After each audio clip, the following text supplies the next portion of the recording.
Hello everyone. तो आज इस वीडियो में बात करने वाला हूँ मेरे फुल ईयर के शेड्यूल का 2026 के लिए। 2026 में मुझे एक सीट सिक्योर करनी है, चाहे वो क्लर्क में हो या प्री में हो, क्योंकि 2-3 साल से सारे प्री क्लियर हो रहे हैं, मेंस क्लियर हो नहीं रहा। तो इस बार मैं ज़्यादा फोकस जो अपने शेड्यूल में रख रहा हूँ, मैं मेंस पे रख रहा हूँ। मैंने 2023 में, 2024 में, 2025 में इसमें सारे प्री क्लियर किए हैं। IBPS PO pre, IBPS clerk pre, RRB का PO एंड क्लर्क, SBI का प्री, ये सारे एग्ज़ाम मैंने प्री क्लियर किए हैं। 2023 में भी किए थे, 2024 में भी किए थे, 2025 में भी किए। पर मेरा जो मेंस है वो क्लियर नहीं हो पा रहा। 2025 में मैंने IBPS PO का मेंस क्लियर किया है, पर इसमें फाइनल सिलेक्शन नहीं हुआ, क्योंकि जो मेरे मार्क्स थे IBPS PO मेंस में, वो कट ऑफ से सिर्फ 2 मार्क्स एक्स्ट्रा थे, जिस वजह से मेरा फाइनल सिलेक्शन नहीं हो पाया।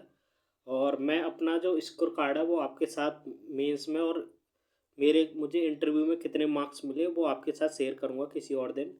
तो आज इस वीडियो में मैं अपने शेड्यूल के बारे में आपके साथ शेयर कर रहा हूँ। तो स्टार्ट करते हैं। सबसे पहले बता देता हूँ, मेरा नाम जसवंत है और मैं एक बैंकिंग एस्पायरेंट हूँ। तो स्टार्ट करते हैं। तो मेरा पूरा रोड मैप है, कंप्लीट रोड मैप 2026 के लिए, और जिसमें ये मार्च से स्टार्ट करूँगा, मार्च से दिसंबर तक, क्योंकि सारे जो एग्ज़ाम है वो दिसंबर तक कंप्लीट हो जाते हैं।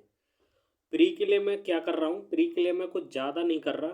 प्री के लिए सिर्फ मैं मॉक्स पे फोकस कर रहा हूँ। एक मॉक मैं डेली लगाऊंगा प्री के लिए बस, और जिसमें से एक दिन लगाऊंगा PO लेवल का और एक दिन लगाऊंगा क्लर्क लेवल का। और अभी RBI असिस्टेंट भी आने वाला है, तो फिलहाल मैं PO का एक दिन और एक RBI असिस्टेंट का प्री का मॉक लगाऊंगा डेली। और ये मैं लगाने वाला हूँ गाइडली और टेक्स्ट बुक से।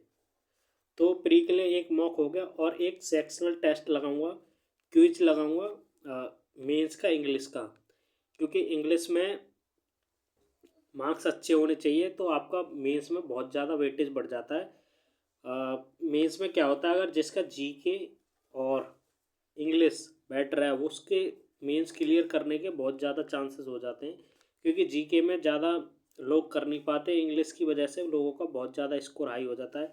और मेरा भी जो मार्क्स कम आते हैं मेंस में, यही प्रॉब्लम है कि मेरे मेंस में इंग्लिश में 15 के आसपास ही मार्क्स आ पाते हैं, और IBPS PO मेंस में भी मेरे जो मार्क्स आए थे वो 12 आए थे।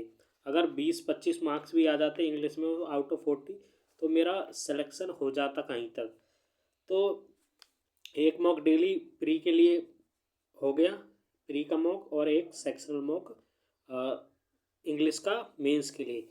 तो अब करते हैं फुल्ली प्रिपरेशन मेंस के लिए। तो मेंस के लिए मैं क्या करने वाला हूँ, क्योंकि सारे कॉन्सेप्ट क्लियर हैं, ज़्यादा क्लासेस वगैरह देखनी नहीं है, और जो भी प्रैक्टिस करनी है वो मॉक से और प्रैक्टिस ही करनी है ज़्यादा। तो मैं क्या करने वाला हूँ, 2026 में ये जो सारे मॉक्स थे 2025 में मेंस लेवल के, गाइडली से टेक्स्ट बुक के, मेरे पास 2 प्लेटफॉर्म का सब्सक्रिप्शन है, गाइडली और टेक्स्ट बुक का। तो मैं गाइडली और टेक्स्ट बुक के जितने भी मॉक्स हैं, SBI का PO प्री, RRB का PO प्री और IBPS का PO प्री, इन सारे जो मॉक्स हैं इनको सॉल्व करूँगा। कम मिनिमम 1 मंथ तो लग जाएगा इन सबको सॉल्व करने में। इन सारे क्वेश्चनों को सॉल्व करूँगा, मैथ और रीजनिंग के सारे क्वेश्चनों को। पहले क्लर्क लेवल के करूँगा, फिर बाद में PO लेवल के करूँगा, और जिससे एक अच्छी प्रैक्टिस हो जाएगी। उसके बाद मैं क्या करूँगा, अल्टरनेट डेज पे एक क्लास करूँगा रीजनिंग की पुनीत सर से, और एक दिन करूँगा क्वांट की क्लास मीनाक्षी मैम से। ये अल्टरनेट डेज पे चलेंगी, एक दिन रीजनिंग की क्लास कर ली, एक दिन क्वांट की क्लास कर ली।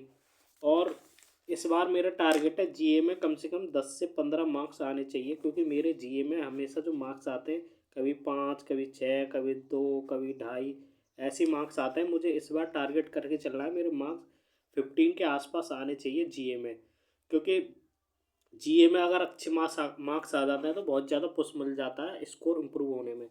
तो एक क्लास में डेली करूँगा आशीष सर से, और इसके साथ स्टैटिक फैक्ट भी करूँगा।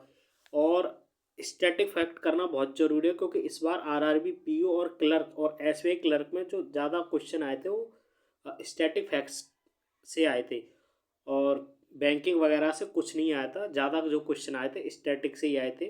तो इस बार मैं स्टैटिक पे ज़्यादा फोकस करने वाला हूँ आरआरबी के लिए, और साथ ही बैंकिंग अवेयरनेस और जीए और करंट अफेयर्स वगैरह डेली क्लास से हो ही जाएगी। और एक एडिटोरियल क्लास करूँगा, ये करूँगा अनुभव सर से। बस यही 4 घंटे 5 घंटे की मैंने शेड्यूल बनाया अपना फुल ईयर का, इसमें ही करना है। और जब एग्ज़ाम पास आएंगे अगस्त में, जब प्री का 1 अगस्त को एसबीआई पीओ का प्री है, तो उसके बाद मैं सारे मेंस के मॉक लगाने स्टार्ट करूँगा। अभी लगा नहीं रहा, अभी जो 2025 में है उन सारे मॉक्स को ख़त्म करूँगा, बाद में क्लासेस करूँगा मेंस की, फिर उसके बाद जो एग्ज़ाम आएगा उसके लिए मॉक लगाऊंगा मेंस के। तो ये है मेरा शेड्यूल 2026 के लिए। और 2026 में एक सीट पक्की करनी है। और मैंने अपना जो शेड्यूल है 4 से 5 घंटे का ही रखा है, क्योंकि इस ईयर से मैं एक जॉब जो है ज्वाइन करने वाला हूँ। क्योंकि 3 साल हो गई कम से कम घर तैयारी करते करते, और सारे कॉन्सेप्ट भी क्लियर हैं। तो मुझे 4-5 घंटे निकालने पड़ेंगे बस प्रैक्टिस के लिए, और कॉन्सेप्ट तो क्लियर है। इस वजह से मैंने सोचा एक जॉब ज्वाइन कर लूँ, और फैमिली से भी प्रेशर ज़्यादा आ रहा है, तो इस वजह से मैंने सोचा एक जॉब ज्वाइन कर लूँगा और साथ ही साथ पढ़ाई करता रहूँगा। तो कैसा लगा मेरा शेड्यूल कमेंट में बताना, और लाइक करना, चैनल को सब्सक्राइब करना। और आने वाले कुछ दिनों में अपनी मैं जीए की स्ट्रेटजी लेके आऊँगा, और जीए की गलतियों से मैंने क्या सीखा, और 2026 में उन गलतियों से सीख के मैं क्या इम्प्लीमेंट करने वाला हूँ, किस तरह से तैयारी करने वाला हूँ जीए की, ये आपके साथ शेयर करूँगा। तो मिलते हैं अगले वीडियो में, तब तक के लिए धन्यवाद।